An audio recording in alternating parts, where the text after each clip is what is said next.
Bem-vindo todo mundo a uma edição extra especial aqui do nosso Olga Podcast. Eu sou Bruno Freitas, um dos sócios fundadores aqui da agência Olga. Estou com o João Magalhães e Matheus Simões, dois dos meus grandes amigos de longa data e, por acaso, também sócios e cofundadores aqui da agência Olga.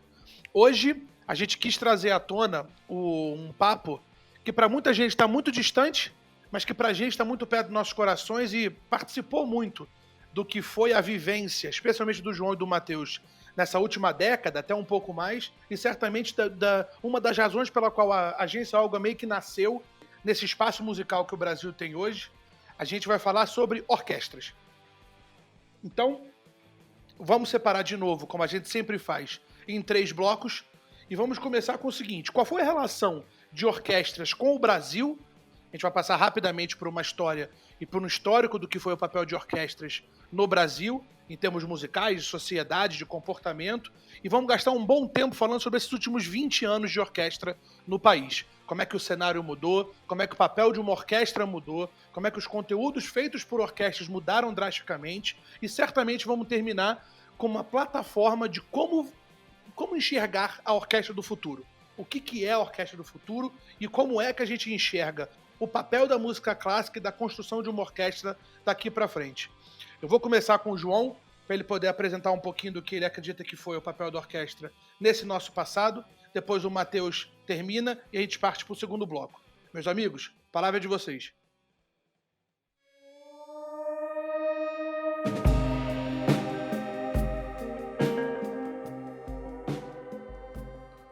Fala, Bruno! E aí, Matheus? Muito bom estar com vocês, já falando sobre esse tema, que é um tema que, como você falou, é distante para muita gente, né? Mas para a gente é muito presente e é de suma importância na história da música, né, cara? As orquestras, a gente costuma brincar que foram as primeiras plataformas de música do mundo, né? Antigamente, lá atrás, não estou nem puxando o Brasil ainda, tá? Mas lá atrás mesmo, quando os compositores faziam suas músicas, eles não tinham onde tocar, ninguém gravava, né? Então o cara usava uma orquestra para mostrar a música dele para os outros. Então elas são as primeiras plataformas de música no Brasil, do Brasil, do mundo. Então, ela tem a orquestra como instituição tem uma importância na história da música ímpar, né? Mas falando de Brasil, cara, assim, eu vou me apresentar aqui na minha relação com a orquestra. Eu trabalho nos últimos 6, 7 anos com música clássica, com orquestra, e tive que estudar muito para aprender, porque vim de um outro mercado, e acabei que a gente acaba estudando, você conhece algumas peculiaridades, né, da relação da nossa sociedade com a orquestra. Eu acho que no Brasil, assim como a gente falou em outro podcast da influência de fora em alguns outros estilos de música, as orquestras e a música clássica no Brasil sofreram muita influência das orquestras europeias, principalmente. A gente sabe que o nosso país é um país quente, né? É um país informal, né? Um país que gosta de... Então eu vejo que as orquestras no Brasil tiveram muita dificuldade em atingir grandes públicos, embora tenham seu público cativo, né? Mas elas não conseguem chegar muito além daquilo por causa dessa dificuldade em entrar no dia a dia, na rotina do público. Elas são meio, acho, é uma visão minha, mas um pouco engessadas, né? A gente sempre sabe que tem o preconceito da roupa, tem o preconceito do lugar, tem o preconceito de como se portar. Então é muito difícil você convencer um público novo a frequentar a orquestra. E acho que isso passa muito pela história das orquestras e da música clássica no Brasil. A gente sabe que aqui, você convencer um cara a meter uma calça para ir no Teatro Municipal sábado às 4 da tarde é complicado.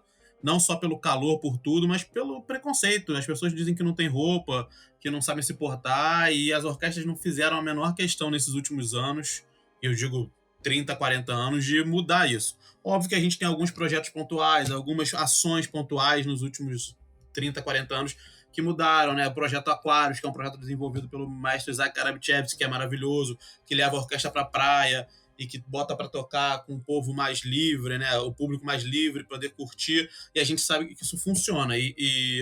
Mas no dia a dia das orquestras, nas temporadas, nas rotinas, elas não se preocuparam muito em trazer esse público, trazer essa cumplicidade com o povo brasileiro, com o nosso perfil. É um perfil diferente da Europa, é um perfil diferente dos Estados Unidos. Na Europa, né, você tem além da temperatura mais fria, de tudo, você tem uma cultura de escola, de família, de relação com a orquestra. Aqui não tem.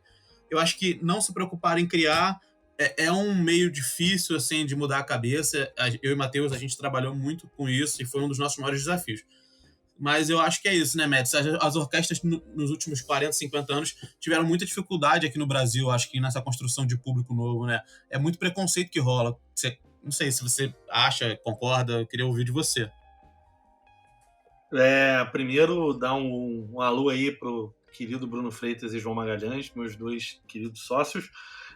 E esse assunto é um assunto que vai ser bem difícil limitar a 40 minutos, né, assim, a 30 minutos, porque é algo que a gente vem desenvolvendo há muito tempo, um estudo sobre o mercado da música clássica, principalmente no Brasil. Quando eu digo a gente, não só a agência Olga, como o João, que já trabalha comigo nesse meio há um bom tempo. Não, cara, eu concordo plenamente. Eu acredito que o Projeto Aquários foi o nosso último grande projeto de popularização da música clássica, principalmente com o repertório clássico. O Brasil ele tem uma vida muito recente da música clássica. Nossa primeira orquestra foi Ribeirão Preto, em 1938. Em seguida, o Teatro Municipal do Rio e o OSB, né, Sinfônica Brasileira. São as nossas orquestras mais antigas, mas se você for pensar, não tem nem 100 anos. Para um estilo musical que a gente está falando de 300 anos, né, de existência, do século XVIII, é algo realmente muito recente. E, para mim, e como o João chegou a falar até previamente a gravação do podcast, eu acredito que a gente vai levantar alguns assuntos bem delicados, mas eles já passaram da hora de serem discutidos. Para mim, um grande erro, e eu já falo de cara, assim, desde sua criação da primeira orquestra no Brasil até hoje, foi o foco no mercado, nos exemplos e nos estudos de caso europeus. A gente não pode se comparar à Áustria, a gente não pode se comparar à Alemanha, não existe a menor possibilidade da gente querer correr atrás desse, entre aspas, prejuízo, pois somos um país colonizado, né? A gente veio com essa cultura que não é nossa e que só tomou uma forma bem brasileira a partir de Vila Lobos, né? Que, pô, a gente está falando de século XX. Então, a gente só a partir do Vila Lobos começou a desenvolver isso. Não tem como a gente beber na Europa, assim. Eu acho um grande erro nosso. Os nossos exemplos, os nossos estudos e as nossas parcerias, elas têm que ser desenvolvidas através de mercados novos. Que eu me espelho muito desde que eu comecei a trabalhar com música clássica em 2006 é o mercado americano. O mercado americano faz muito bem um trabalho de popularização, um trabalho de democratização, faz um trabalho muito bonito de parceria com a música popular e de valorização da história da música erudita. E eu acho que essa é a fonte que a gente deveria beber mais e que durante o meu período, a década que eu passei dentro da Petrobras Sinfônica, onde nos últimos 5 anos eu fui diretor executivo, é onde eu mais me inspirei e posso dizer com muito orgulho que foi um projeto de sucesso com o meu parceiro João Magalhães aqui nesses últimos 5 anos. E o João, é isso. Eu acho que eu já até me estendi um pouco sobre essa análise. E eu encerro, antes da gente partir para o nosso presente, porque eu diria que o nosso passado de grande importância, porque assim, a Orquestra do Teatro Municipal ela não foi uma orquestra criada para tocar concertos, ela foi uma orquestra criada para acompanhar óperas e balés. A nossa grande orquestra, a nossa grande explosão de orquestra foi na década de 80 com a Sinfônica Brasileira. A gente está falando de 40 anos atrás. Claro, a Sinfônica Brasileira foi regida por Stravinsky, assim, é algo que só de pensar assim dá muito orgulho para qualquer brasileiro. Porém, é muito novo. Foi agora, assim. Então, o grande nome veio dos anos 80, que veio até os anos 90, tivemos uma grande decadência na música de concerto na década de 90, que respirou após um movimento da Secretaria Municipal de Cultura de São Paulo para o desenvolvimento da nova OSESP em 1997. Olha isso, cara, 1997 são 23 anos atrás. 1997, o rock, sei lá, ontem a gente chegou a gravar um podcast sobre a história do rock. O primeiro rock brasileiro é de 1955, a primeira orquestra é de 1938. Mas o nosso grande caso internacional de orquestra, o grande mesmo, ele vem em 1990, em 2000, que foi quando a USESP se estabilizou. Vem com o USB desenvolvendo em 2000. Em 2000 a gente no rock já tinha tido Mutantes há décadas atrás, marcando o cenário da música mundial. Vamos falar um pouco do presente agora. Já consegui, eu acho que desenhar um bom panorama, eu e o João, sobre o passado da música clássica no Brasil, de uma maneira bem rápida, mas bem clara. E eu acho que está na hora da gente falar um pouco sobre o que está acontecendo nesse cenário. Fala aí, João. Eu queria só fazer um adendo ao que o Matheus falou. Vou falar uma coisa que as pessoas vão me matar, né? A gente já mexeu com muita gente na música clássica fazendo esses projetos. Você falou de Villa Lobos, Matt. Eu acho que Villa Lobos é um belo exemplo de como a gente não soube trabalhar com coisas do Brasil mesmo, sabe, relacionadas à música clássica. Villa Lobos é um gênio, né? Só que o Villa Lobos, ele meio foi encaretado pelas orquestras brasileiras, eu acho. Eu acho que ele era um cara muito mais informal, muito mais leve, muito mais ele tinha uma pegada de samba, ele era um cara muito mais, sabe, assim, ousado, e acho que as orquestras encaretaram isso. Eu só queria falar isso, não me matem, cara. Vamos lá, Bruno, pode seguir. É muito importante a gente nunca deixar de reconhecer que o movimento de música clássica e de orquestra no Brasil, como vocês mesmos falaram, ele é muito, muito jovem, né? Chega até a assustar quando a gente imagina que a gente está falando ainda de 1900 e certamente de um 1940, quando a gente está falando sobre uma orquestra no Brasil. Ou seja, olha o quanto demorou para chegar esse movimento musical que já começou a ser atropelado por todas as influências que naturalmente vinham de uma grande revolução que aconteceu nos 1900, que foi a eclosão, né, de 400 tipos de música, da criação da guitarra elétrica e tudo aquilo que, né, perpassou por esses movimentos que, a partir dos anos 30, 40, 50, meio que nortearam o que a gente tem de hoje como gêneros musicais, né? E o quão importante é entender que a juventude do papel da orquestra no Brasil também é uma grande, talvez um dos grandes percalços do papel que ela representa popularmente, né? Porque talvez nunca houve tempo de se popularizar a orquestra no país, a gente nunca teve, certamente, educação como nação no papel do que era a música clássica, né, e na construção do que é o papel de uma orquestra na música brasileira e na música popular, certamente, mas que em todos os momentos da nossa história presente, e eu falo história presente, 50, 60, 70 anos atrás, a gente tem a presença da orquestra na nossa música. E o que é mais engraçado é isso. Olha que bizarro é você ver um grande expoente sendo criado.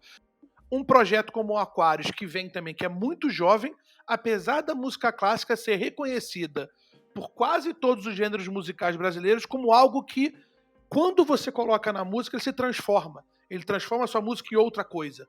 Quantos artistas populares que a gente conhece que na hora de fazer, e eu vou usar aspas com o meu dedo aqui, trabalhos sérios e robustos, usam uma orquestra para dar mais calor, para dar uma sonoridade muito mais ampla para aquilo que eles estão produzindo. Olha que interessante que a orquestra sempre teve valor, certamente entre os músicos, e que precisava também ter tido ao longo desse tempo, talvez um carinho muito maior, né? Porque a gente precisou de muito apoio governamental para que orquestras precisassem ter o seu papel. E olha que interessante é reconhecer e ver que o nosso presente, e aí o presente, vamos começar a fazer um recorte do que foi 2000 para cá, as próprias orquestras começaram a se reconhecer como negócio, começaram a mudar um pouco o seu papel, talvez como veículos mais de associação, né, de músicos, e conseguiram tentar sair um pouco desse espaço, de vira e mexe pedindo apoio, né, de organizações e corporações que pudessem ajudar elas a subsistirem, mas que isso transformou elas em outros veículos de produção de conteúdo, né, em outras plataformas de construção musical que, para mim, na minha singela opinião, eu que estou de fora, e agora vocês vão contar sobre o que foi a revolução das orquestras no país desses últimos 20 anos, e eu fico aqui só ouvindo muito mais do que falando, mas eu sinto que houve sim uma renovação do papel da orquestra, que certamente o Matheus, há 13 anos nessa vida de música clássica, e o João, há 5 ou 6, podem dizer muito do qual foi essa trajetória, e inclusive a gente vai conseguir terminar esse nosso segundo bloco, né, de discussão do presente, apresentando o que meio que foi a criação da agência Olga, né? E quais foram os desafios e as demandas e o que levou a gente a estar nesse lugar que a gente está hoje discutindo música clássica. Mate, é contigo, meu irmão.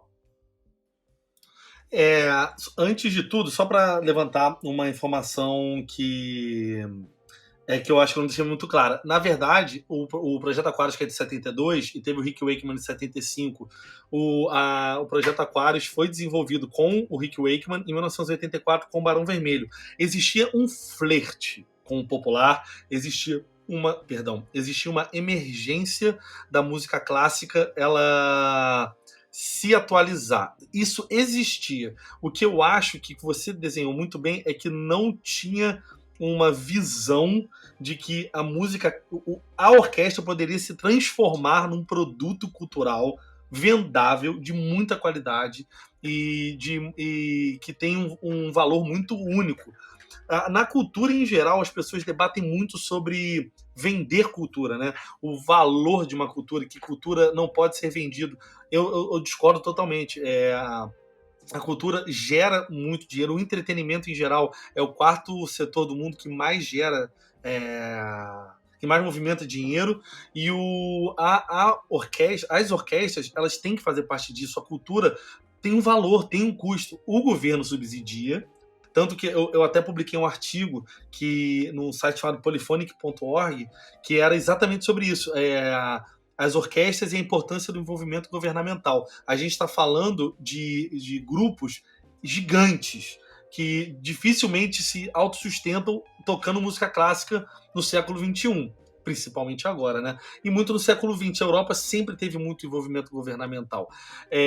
Então, se você imagina, eu sou uma orquestra que eu tenho um governo todo ano me patrocinando, né? Arcando com diversos custos, e esse produto super valorizado e muito bem visto pela sociedade, ele pode ser desenvolvido em um produto para venda, para você gerar renda, para que você possa investir aquilo dentro da própria orquestra, em turnês, em aquisição de instrumentos, ou até mesmo, sei lá, em comunicação, para que aquilo se transforme numa bola de neve. Você tem é impossível, eu vou usar esse termo, é impossível uma grande orquestra se sustentar sem um apoio governamental. E essas grandes orquestras, elas têm a ferramenta para virar um grande produto popular. E agora, com o mercado, com tudo aí, a música pop já atropelou tudo, cara. Assim, com os grandes lançamentos, as grandes edições de discos, CDs, videoclipes, DVDs, as plataformas de streaming, YouTube, o próprio YouTube, cara, a ferramenta de vídeo mais recente do mundo da música clássica, que é maravilhosa, a mais antiga, perdão, é o Digital Hall de Berlim de 2009, cara. 2009. Isso é agora, entendeu? O que eu senti é que existiu realmente um momento de não dá mais para olhar para trás. O nosso público está morrendo, isso é um fato. Estudos como o da Liga das Orquestras Americanas em 2011 comprovam isso. E é a hora de mudar. Só que eu acho que muitas orquestras não repararam que, como o próprio João falava muito quando a gente trabalhava na Petrobras Sinfônica, é tudo ou nada. Ou vai ou vai. Se você quiser ficar no tradicional, fica. Não se aventure no popular pela metade, porque o tombo é muito grande e a frustração é maior ainda. Matheus, você falou uma coisa muito importante. Eu acho que você tocou num ponto crucial dessa história toda do atual, né, do presente.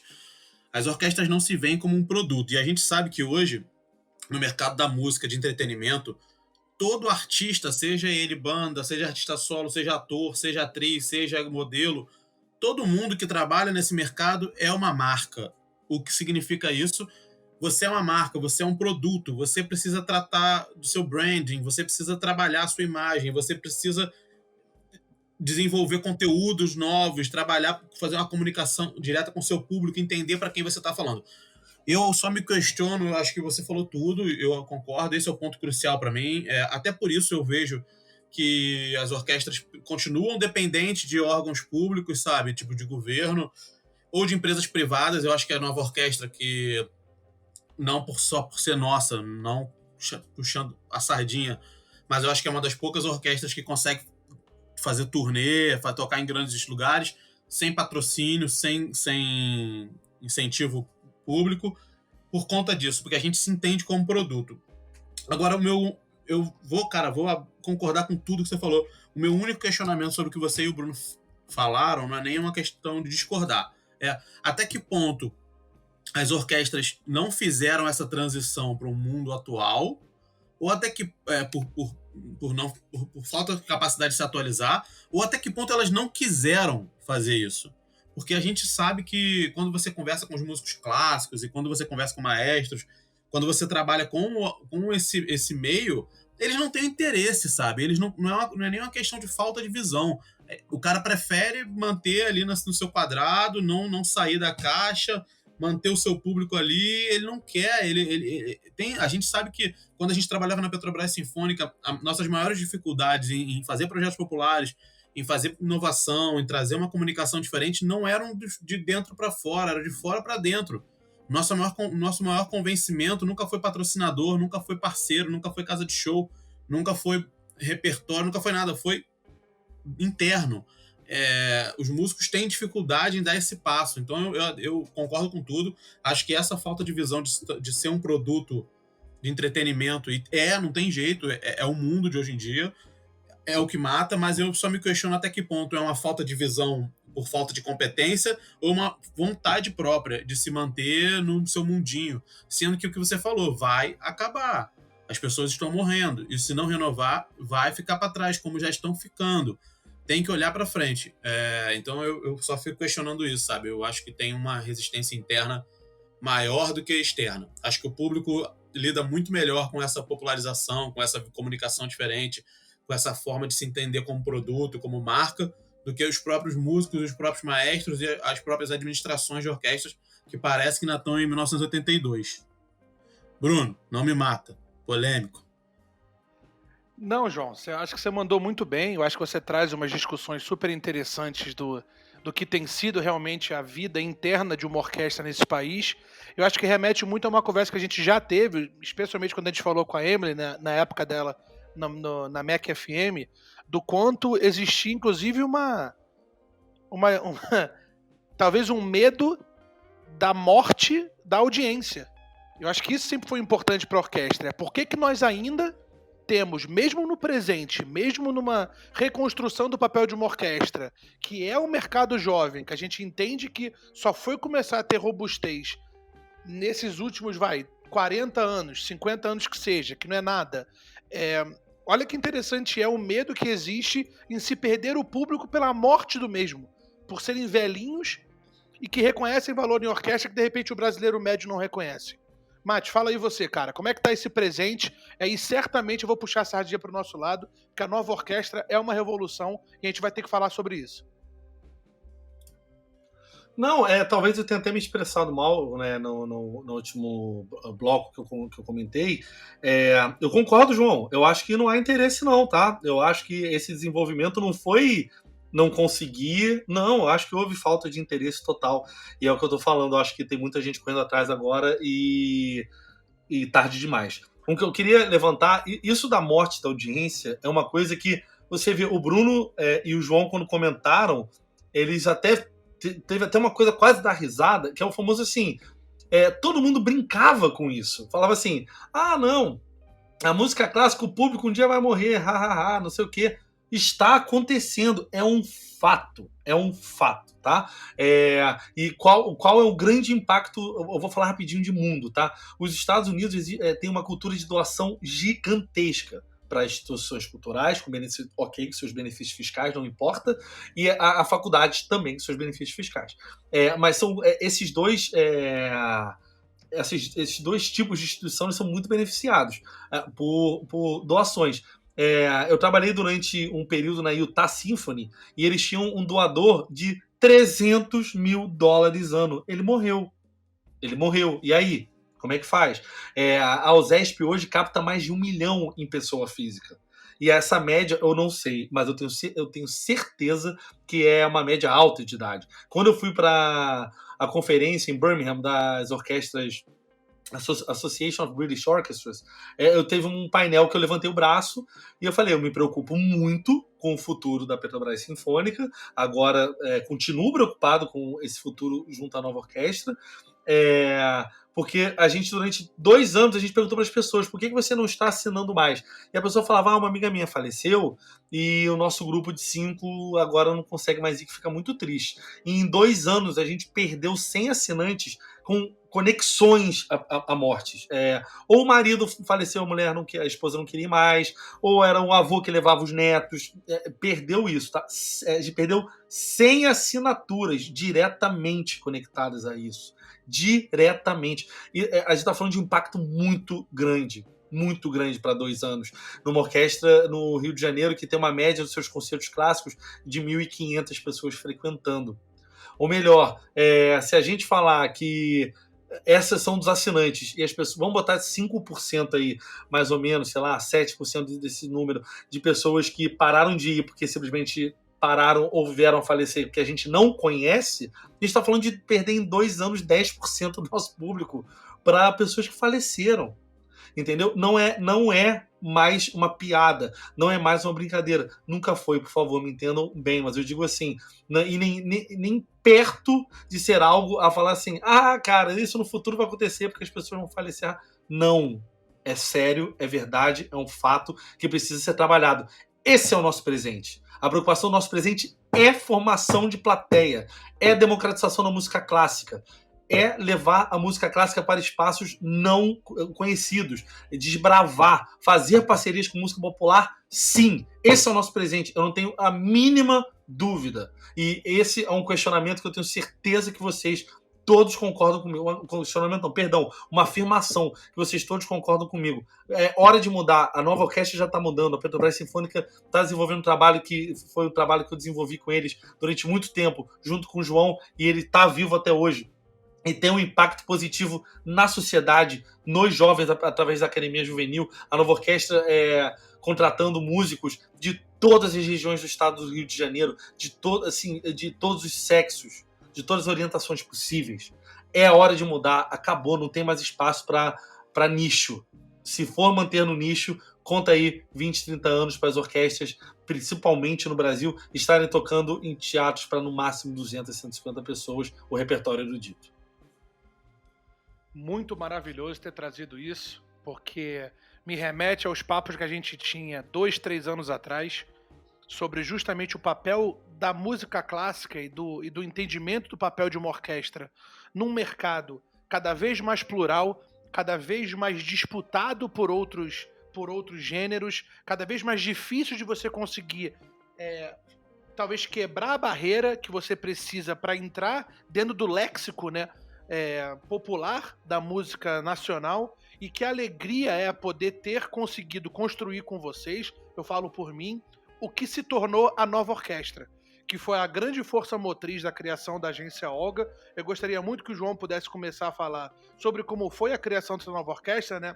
Justamente as coisinhas que faltavam dentro do cenário da música clássica, que fizeram vocês dois, né, terem essa necessidade de criar algo novo. O quão fácil foi nomear essa nova orquestra de nova orquestra, porque ela realmente busca e vai buscar para esses próximos tempos trazer algo novo.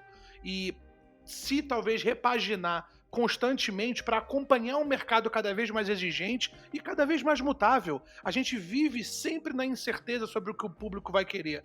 Mas certamente o papel de uma orquestra hoje é, tal como N outros músicos, entender o seu lugar, conseguir cavar o seu espaço e pertencer, né, ao dia a dia da pessoa, ao calendário de eventos, à vontade que a pessoa tem de consumir música. Eu quero muito que o João possa abrir o que foi um pouco dessa construção de projeto, talvez as dores que ele tinha enquanto, né, estava num mercado um pouco mais travado e precisava desbravar os projetos e as ideias que acabaram se tornando, né, a fonte da nova orquestra. E aí o Matheus fecha um pouco essa nossa finalização para dizer, gente, como é que nós enxergamos a orquestra daqui para frente e por que a orquestra continua e deve ser necessária como quase um gênero musical, trabalhando a música clássica para continuamente estar pertencendo às mentes e aos corações do público nacional. Vai lá, João.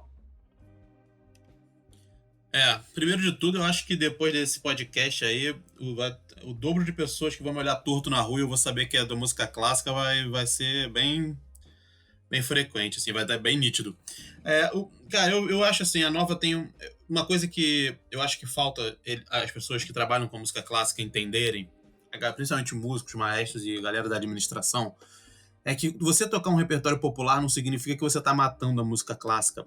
A música clássica vai ter sempre seu espaço. Beethoven, Mozart, Bach, todo mundo, cara, são compositores maravilhosos que vão para a eternidade.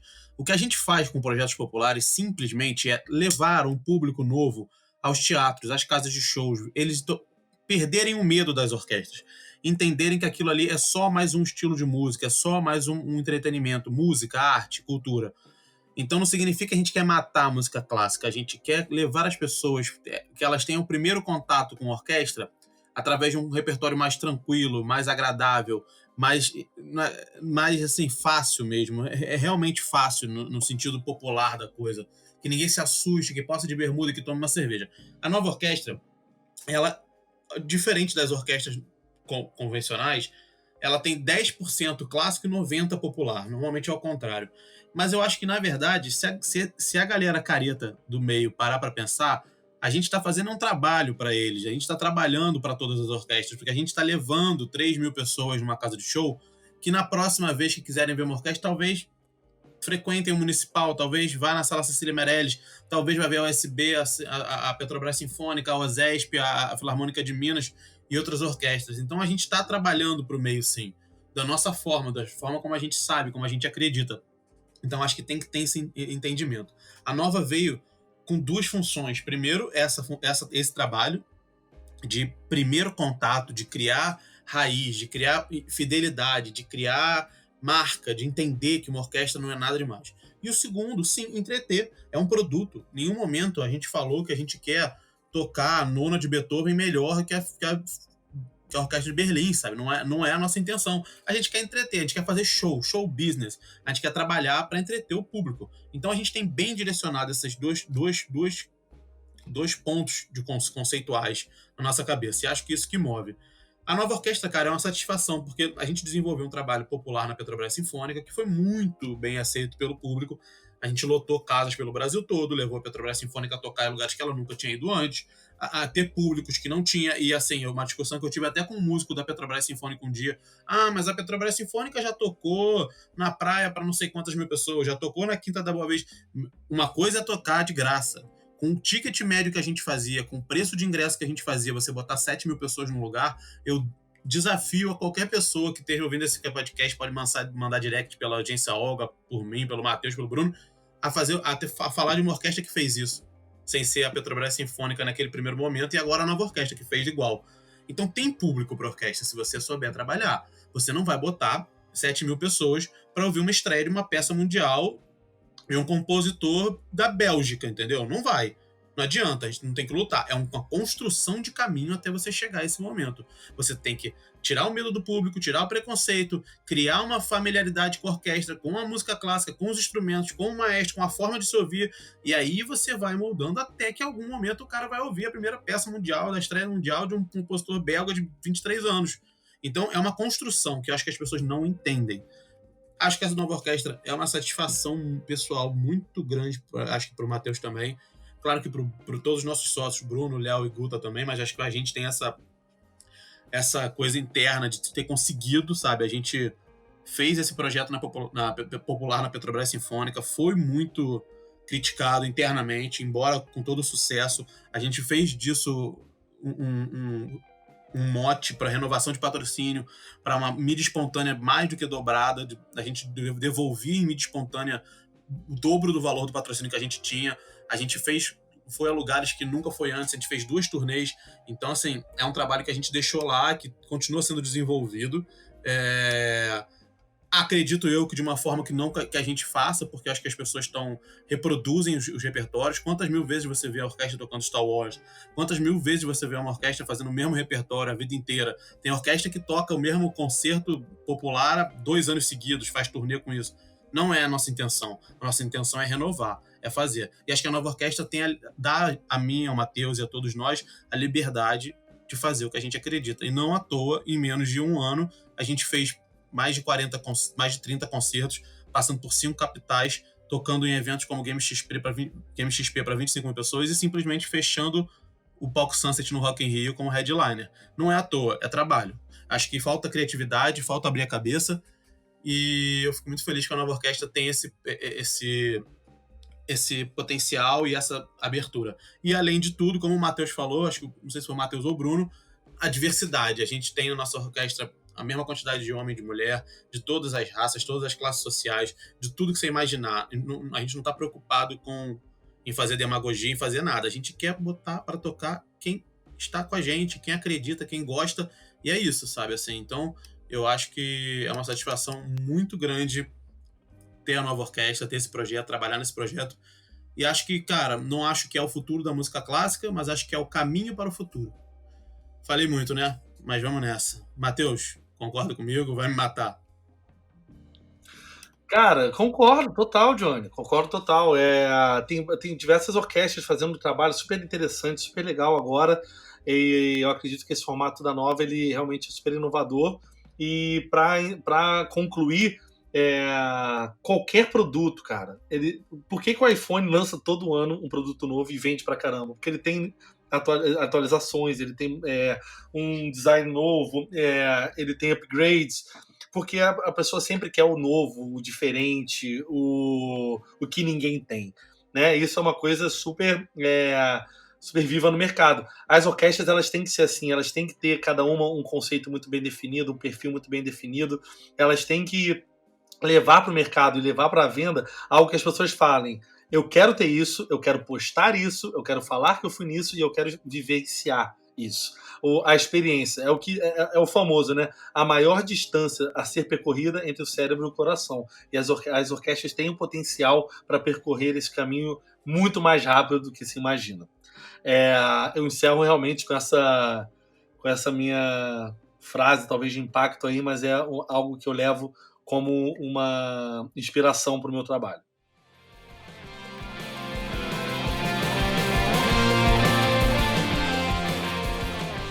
Nós estudamos, entendemos, vivemos intensamente esse mercado de orquestra no país e queremos o melhor para ele. É um orgulho e um prazer dividir esse tempo com vocês. Muito obrigado a vocês ouvindo. Vamos com tudo. Um beijo, gente. Tchau.